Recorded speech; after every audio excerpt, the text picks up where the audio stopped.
Mimi nilikuwa mjamzito, nilibeba ujauzito vizuri nikiwa na afya njema.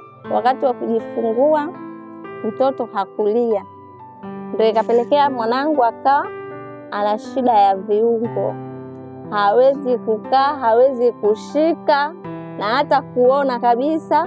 Nikawa nahisi ana matatizo ya macho.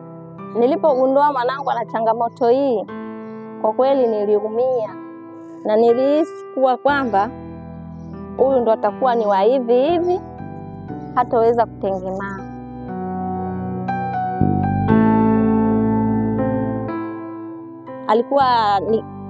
Alikuwa nikipita hawezi kumgeukia mtu, ukimpa kitu cha rangi hawezi kugeukia. Kwa nikahisi mwanangu ana matatizo ya macho, ndipo nikachukua jukumu mimi na baba yake tukampeleka hospitali ambayo ni CBRT. Mpeleka kule wakamwangalia macho, wakaniambia mwanao hana shida ya macho,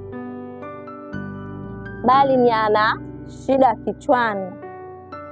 Kilugha kingine tunasema ni utindio wa ubongo. Endapo ukifanyia mazoezi mwanao atakaa sawa.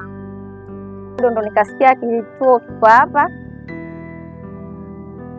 cha maradhi hapa Kirombo Vituka, ambayo ni SESI.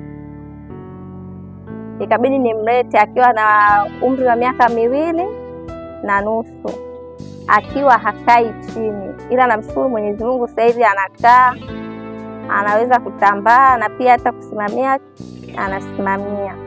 Mpaka sasa hivi toka tumeanza hapa tuna mwaka mmoja. Kabla sijamwanzisha mazoezi alikuwa hajiwezi kwa kitu chochote kile. Alikuwa hawezi kukaa wala kushika kitu chochote mkononi mwake. Na alivyoanza mazoezi sasa hivi anakaa chini, anatambaa na anaweza kusimamia vitu. Namshukuru Mungu kwa hilo. Kwa kuhusu makazi tunaokaa na jamii, jinsi inachukulia ni jambo la kawaida tu. Wanachukulia ni kama ni mtoto wa kawaida. Hawawezi kusema huyu mtoto yuko hivi wamtenge, hapana. Unakuta wanamchukua, wanacheza naye. Mimi mwenyewe kwa kweli najisikia faraja. Kuhusu SESI, napenda huduma zao. Wanavyofanyia mazoezi mazuri.